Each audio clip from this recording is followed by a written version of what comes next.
Sir हम कहते हैं कि किसी भी इंसान को देखकर कि इसे थायराइड हो चुका है, लेकिन ये भी कहा जाता है थायराइड कोई बीमारी नहीं है, ये एक ग्लैंड है। और मैं आपसे ये जानना चाहता हूँ कि ऐसा हमारे थायराइड ग्लैंड में क्या प्रॉब्लम आ जाती है जिससे हमारे शरीर का वेट जो है बढ़ने लग जाता ये है हार्मोनल डिस्टरबेंस है।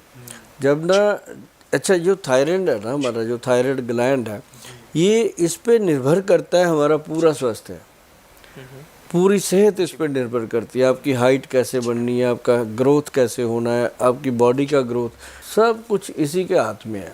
और ये बॉडी का सबसे नाजुक पार्ट है और ऐसी जगह पे पड़ा है जो मतलब बहुत ही मतलब सेंसिटिव पार्ट है, सेंसिटिव है। हाँ, तो ये भगवान की लीला है, उसने जो जहाँ पे पार्ट लगा दिया, कभी आपको लगेगा नहीं, कभी आप उसको ये नहीं सोच सकते कि यहाँ नहीं होना चाहिए था, ये यहाँ होना चाहिए था, जो लगे बिल्कुल ओके है।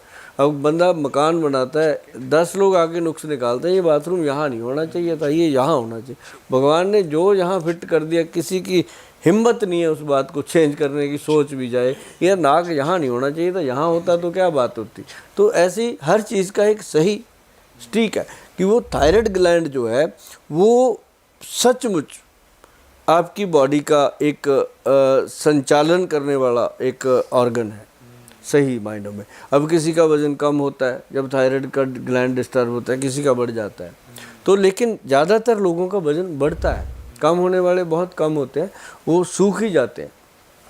तो ऐसे में जिन लोगों का थायराइड के कारण वज़न बढ़ रहा है या थायराइड बहुत ज़्यादा उनको गोली खानी पड़ती है, कोई 100 मिलीग्राम की खा रहा है, कोई 150 मिलीग्राम की खा रहा है, कोई 75 मिलीग्राम की खा रहा है, जबकि अगर 20-25 मिलीग्राम से ये गुजारा हो जाए तो ठीक है। और एक बात और मैं बताऊं आपको कि आयुर्वेद के वैद्य, आयुर्वेद के डॉक्टर, आयुर्वेदिस्ट या नेचुरोपैथिस्ट या योगा वाले गुरु, वो अगर अपनी आई पे आ जाएं फिर तो इसको समाप्त किया जा सकता है, रिवर्स किया जा सकता है, अगर वो लोग और पेशेंट दोनों मिल कर के पूरा सहयोग कर दें।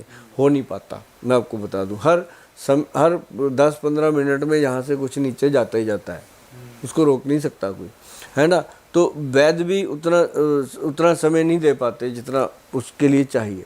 तो इसलिए इसका जो सचमुच इसका कोई इलाज है तो वो जो गोली खाते हैं वो उसको खानी पड़ती है। कई लोग कहते हैं इसको छोड़ दो, हम दवाई दे देते हैं। अगर वो छोड़ दिया तो बहुत बड़ा प्रॉब्लम होता है, एकदम से बढ़ जाता है, एकदम से बढ़ता है और इतना बड़ा प्रॉब्लम होता है कि पेशेंट को परेशानी पे परेशानी, परेशानी पे परेशानी होती है। ठीक है। तो लेकिन ये जैसे हम लोग देते हैं, हम क्या कहते हैं, मैं कहता हूँ कि भाई थायराइड ग्लैंड को स्ट्रांग रखो और कुछ ना करो।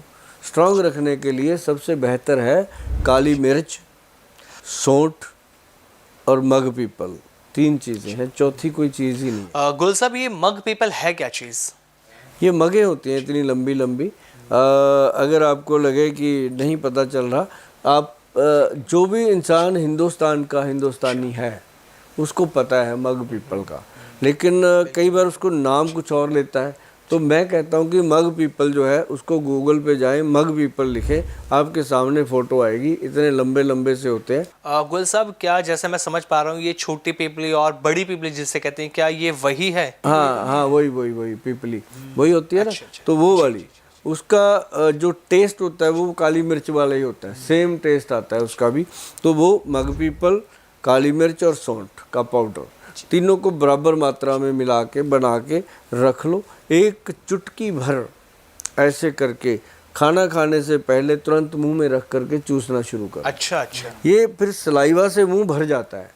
जब इसको रखोगे ना, तुरंत अपनी जो माउथ की जितनी भी ग्रंथियां हैं वो सलाइवा छोड़ देती हैं, मुंह भर जाता है। तो वो सलाइवा पेट में जाना चाहिए, थायराइड ग्लैंड को मसाज करते हुए वो नीचे जाता है। तो उससे एकदम पेशेंट को रिलीफ मिलता है। और वो जितने पेशेंट को मैंने बताया वो सभी कहते हैं गोयल साहब थैंक यू।